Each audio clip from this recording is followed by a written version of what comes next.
પોલીસને મીડિયા ઉપર ગુસ્સો આવે છે. ગુસ્સો કાર્યવાહીને લઈને આવો જોઈતો હતો જે સંચાલકો છે તેમની સામે. વધુ એક મહત્વની જાણકારી એ પણ મળી રહી છે કે આગ કાંડમાં તપાસનો ધમધમાટ હજુ ચાલી રહ્યો છે, જેમાં માનવ અવશેષો આગની ખાખમાંથી મળી રહ્યા છે. માનવ અવશેષો આ દ્રશ્ય તમે વિચલિત કરી શકે છે. કોઈનું કડું તો કોઈની ઘડિયાળ મળી રહી છે, કોઈના વહાલ સોયાના અવશેષો મળી રહ્યા છે. 24 કલાકનો સમય થઈ ગયો છે, હજી પણ એ તમામ પ્રયાસ કરવામાં આવી રહ્યા છે કે લોકો ત્યાં આગળ શું દટાયા છે, શું કોઈ વ્યક્તિ, કે કારણ કે એક એક પરિવારના લોકોનું કહેવું છે કે અમારા 5 લોકો નથી રહ્યા.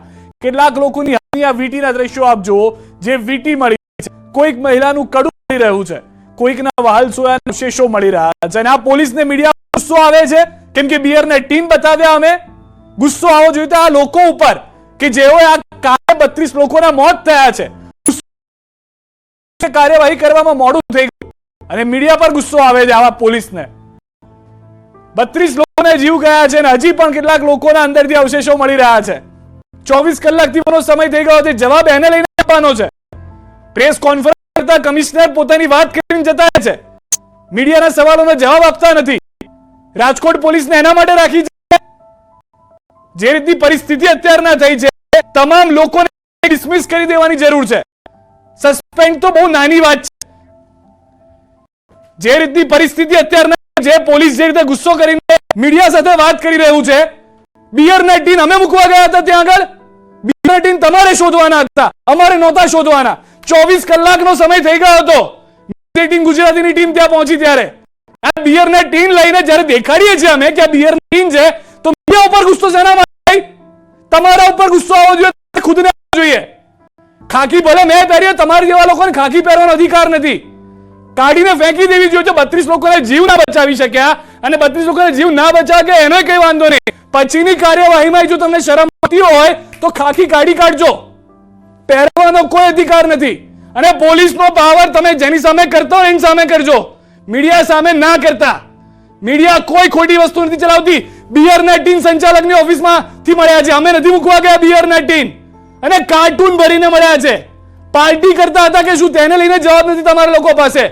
સીસીટીવીમાં ખાલી એટલી ખબર પડી કે આગ લાગી. ક્યાંથી આ બિયર નેટિંગ શોધો? મીડિયા એ દેખાડે તો પેટમાં દુખે. સસ્પેન્ડ ના થવા જોઈએ, ડિસમિસ થવા જોઈએ, ડિસમિસ. અને હર્ષભાઈ સંઘવીને હજી હું કહું છું કે આજે પોલીસ હવા કરતી હોય એની હવા કાઢવાની જવાબદારી તમારી છે. અમે ટીમ નથી મૂક્યા બિયરના. પ્રોહિબિશનનો ગુનો નોંધાવો જ જોઈએ. મીડિયા પૂછે કે કોની સામે કેસ થશે, તો એવો જવાબ આપવામાં આવે છે કે જેના હશે એની સામે થશે. ક્યાંથી મળ્યા નથી સાહેબ? સામાન્ય બુદ્ધિ નથી. ક્યાંથી મળ્યા ટીમ? ન્યૂઝ 18 ગુજરાતીની ઓફિસમાંથી મળે તો ન્યૂઝ 18 ગુજરાતી સામે થવું જોઈએ.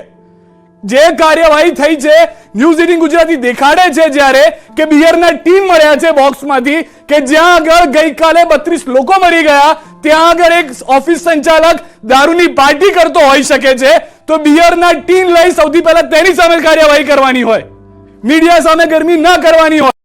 50 ડિગ્રી તાપમાનમાં જો મીડિયાનો પારો ભરી ગયો તો દરેક પોલીસ અધિકારીને ખુલ્લો કરવામાં આવશે. એટલી તૈયારી રાખજો, પછી કોઈ નહીં બચાવે. હજી માના અવશેષો મળી રહ્યા ત્યાંથી. માં રડી રહી છે 24 કલાકથી. દીકરો નથી, દીકરો ઓળખી શકે, એને રિપોર્ટ કરાવવો પડે એમ છે. અને બિયરના ટીમ હજી પણ મળી આવ્યા છે. પોલીસ લઈને તેને ભાગી રહી છે. તો હાલમાં એ દ્રશ્યો પણ અમે આપને બતાવી રહ્યા છે, કારણ કે ખૂબ જ વિચલિત કરનારા એ દ્રશ્યો છે. ન્યૂઝ 18 ગુજરાતીના દર્શકોને એ પણ વિનંતી છે કે નબળા હૃદયના લોકો આ દ્રશ્યો ના જોવે, કારણ કે માનવ અવશેષો હજી પણ મળ્યા છે. કોઈ કડું તો કોઈની ઘડિયાળની વીંટી પણ મળી હોવાની જાણકારી છે હાલમાં.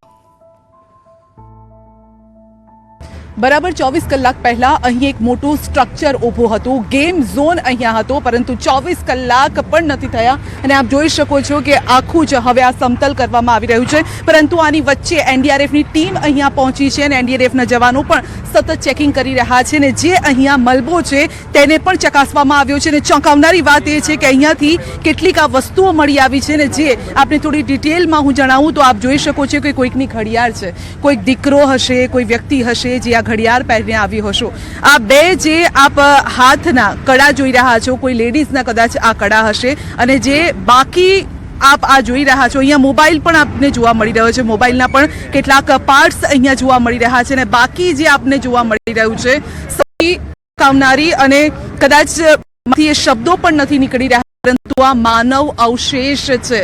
જી હા, આપ બરાબર સાંભળી રહ્યા છો, આ માનવના અવશેષ છે જે કદાચ હવે વ્યક્તિ ખબર નહીં કઈ અવસ્થામાં અહીંયાથી હશે અને કઈ અવસ્થામાં ગયો હશે, કારણ કે કેટલાય પરિવારજનો આપણને મળ્યા હતા અને જેમણે કહ્યું હતું કે અમે અમારા જે સ્વજનો છે કદાચ અમે એમને ઓળખી નથી શકતા પરંતુ તેમની જે લાશ છે આખી કોથળામાં ભરીને આવી હતી.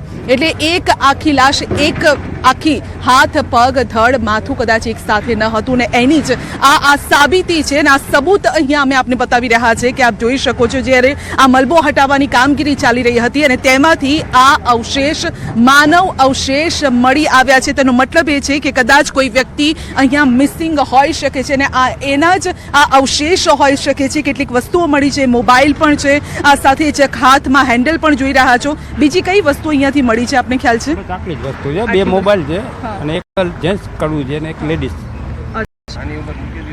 જી, અને હવે આને લઈ જવામાં આવશે, આને ક્યાં લઈ જવામાં આવશે? સિવિલમાં લઈ જવામાં આવશે. સિવિલમાં લઈ ઔષધને જશે અને ચેકિંગ કરાશે પછી હવે આનું પછી આનું જાણ થશે કે કોનું છે, નાના છોકરાનું છે, મોટાનું છે. જી, આ માનવ અવશેષ છે તે એક જ જગ્યાએથી મળ્યા હતા? અહીંયાથી જ અત્યારે અમને કઈ જગ્યાએથી મળ્યા? એક જ જગ્યાએથી મળ્યા છે. જી, તો આ માનવ અવશેષ એક જ જગ્યાએથી મળ્યા છે અને તેમાં આપ જોઈ શકો છો કે બરાબર આ ભાઈ બતાવી રહ્યા છે કે ખૂણામાં એ જગ્યાથી જ્યાં આખું સ્ટ્રક્ચર હતું આ ગેમિંગ ઝોન હતો. ના, ગેમિંગ ઝોન હતો. એમાં કોર્નર ઉપર અત્યારે વાસ આવતી હતી એટલે અમે લોકોએ નીચે ખોદકામ કરી અને અવશેષ બધા કાઢ્યા. જી, એટલે ત્યાંથી ધુમાડો હજી ના, ધુમાડો નહોતો કરતો પણ સુગંધ આવી જાય ને એના ઉપરથી અમે અંદાજ કાઢ્યો. અચ્છા, આપનું શુભ નામ ને શું? Jani Yogesh, fire station officer Mavdi. અચ્છા, આપ ગઈકાલે અહીંયા હતા? ના, ગઈકાલે નહોતો, ગઈકાલે જ સાહેબ હતા. જી, તો આપની ટીમ હશે ગઈકાલે.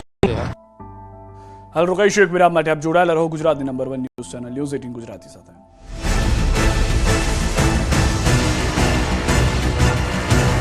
કોઈ મામૂલી બન્યા. યુનિવર્સિટીની લિફ્ટમાં ફસાયા વિદ્યાર્થીઓ. લિફ્ટમાંથી અવાજ આવતા હાજર સ્ટાફ દોડતો થયો. 7 થી વધુ વિદ્યાર્થીઓનું લિફ્ટમાંથી રેસ્ક્યુ કરાયું. કર્મીઓ એકઠા થઈ ફસાયેલાઓને કાઢ્યા બહાર. લિફ્ટ ટેકનિશિયનને તાત્કાલિક બોલાવી કામગીરી હાથ ધરાઈ. સદનસીબે ઘટનામાં કોઈ જાનહાની નહીં. રાશનિંગની દુકાનથી રાશન માટે ઈ નોંધણી ફરજિયાત કરાઈ. NFSA હેઠળ નોંધાયેલા તમામ રાશન કાર્ડ ધારકોનું ઈ કેવાયસી ફરજિયાત કરાયું. ઈ કેવાયસી માટે કોઈ સમય મર્યાદા નથી. સાયલેન્ટ થઈ ગયેલા રાશન કાર્ડ ધારકો ઈ કેવાયસી બાદ મેળવી શકશે અનાજ.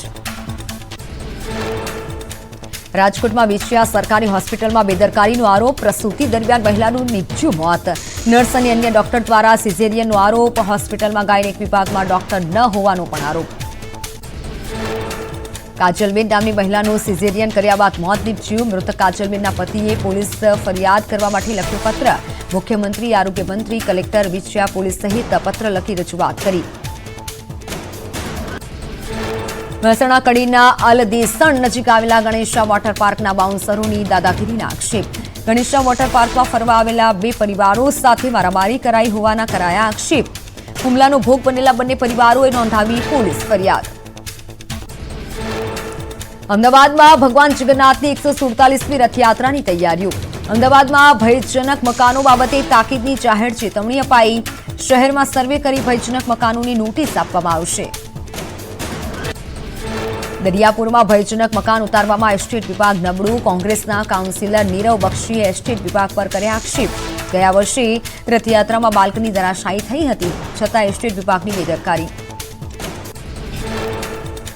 મહેસાણા દૂધસાગર ભરતી અંગે અફવા ફેલાવનાર મામલે ફરિયાદ